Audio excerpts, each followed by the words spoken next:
Welcome back to Switchcraft, everyone, and welcome to my first rant video. Before we get started, I ask you to consider subscribing to this channel if you like what you hear and see so that you can get notified whenever I come out with the newest content. Now that that's out of the way, let's jump into something that I used to find pretty harmless and in some cases even a little bit amusing.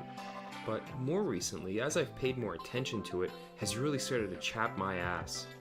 Irresponsible clickbait YouTuber prediction videos. The most recent of which was for the Nintendo Direct Mini on January 11th, 2018. This was the first Direct since starting this channel, and so we saw the mudslide of prediction videos that came before it.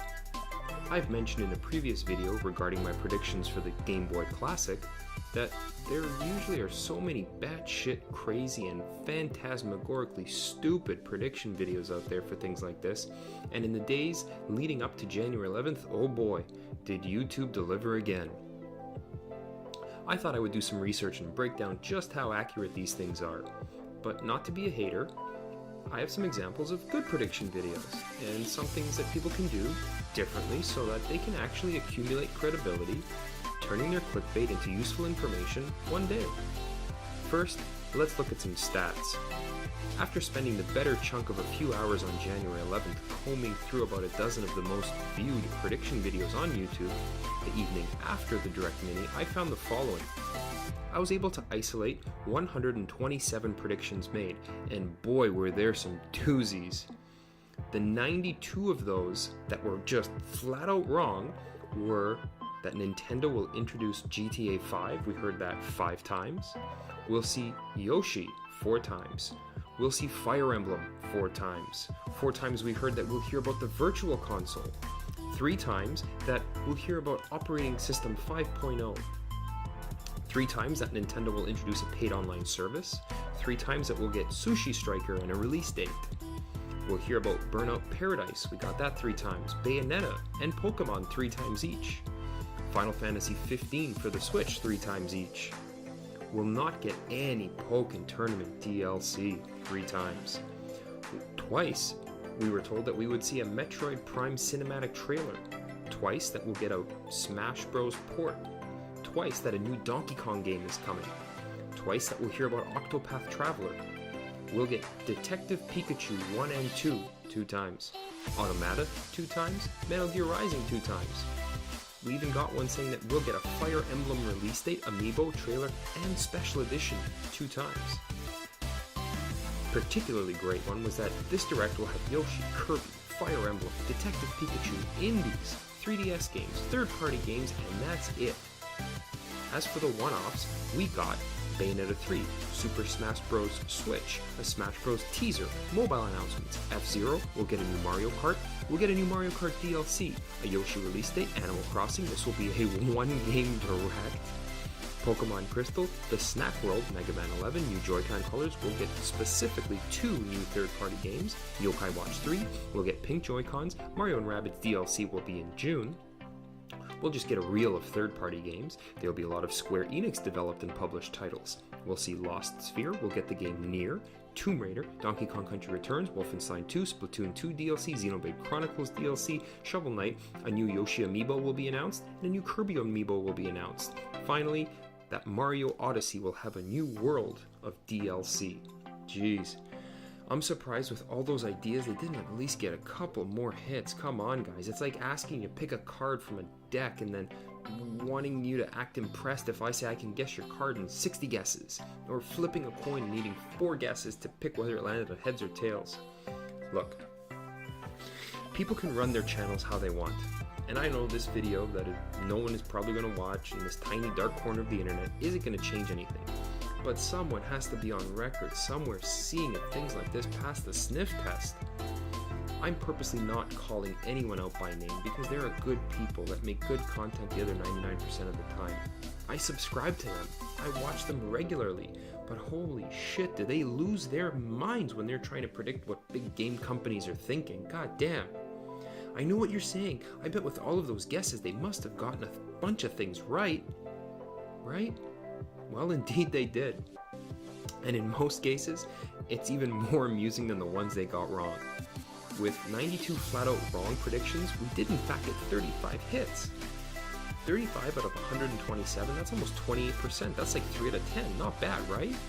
Well, let's go through the list of the 38 instances of claims I generously consider to be a hit. The majority of these were hits that people were predicting things that wouldn't be there. We had 4 times people predicted that there will be no Metroid Prime 4, 3 times that there will be no Smash 4, twice that there will be nothing about Pokemon, twice that there will be no Animal Crossing, twice that there will be no mention of Pikmin 3, no Zelda, no online announcements, and there will be no new amiibo. I don't know about you, but I was under the impression that when you make a prediction video, you're doing it because you're so experienced that you're going to tell other average people like me who don't game for a living what actually is going to be there. No? Okay, chill. I'm still counting it as a hit. That's 16 of the 35 hits we got.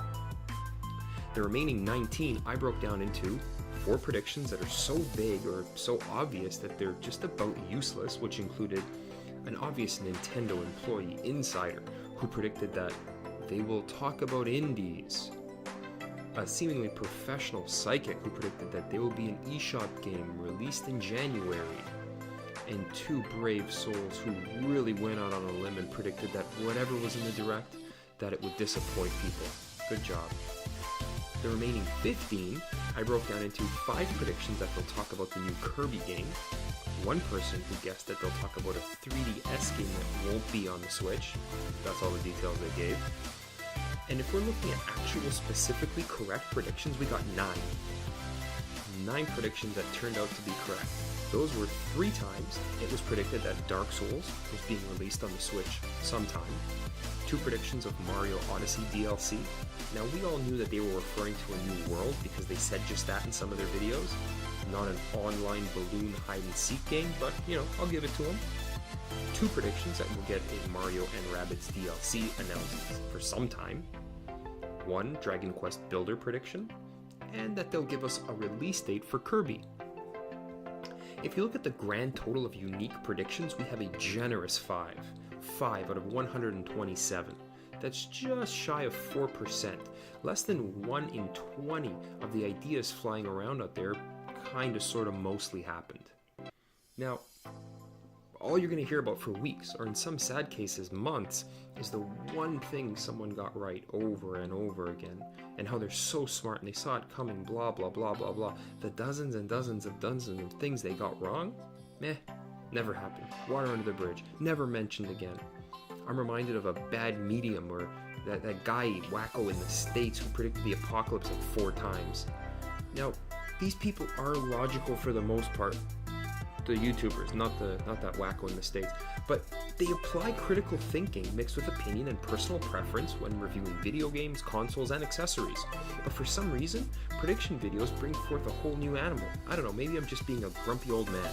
But seriously, call these videos wish lists instead of predictions. One YouTuber who does a great job of this is actually a guy who inspired the look of the Cookie Monster, one Mr. Arlo.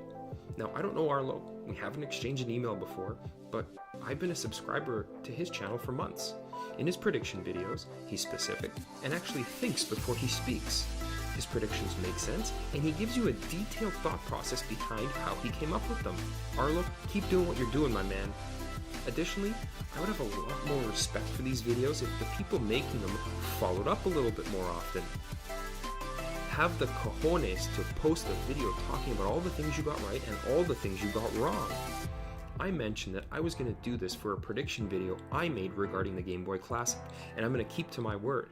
Keep your eyes peeled for it. Well, there you have it, my first rant. Maybe I've stepped on a few toes, maybe I've burned some bridges or prevented some from ever being built in the first place, but I seriously had to get that off my chest. What do you think?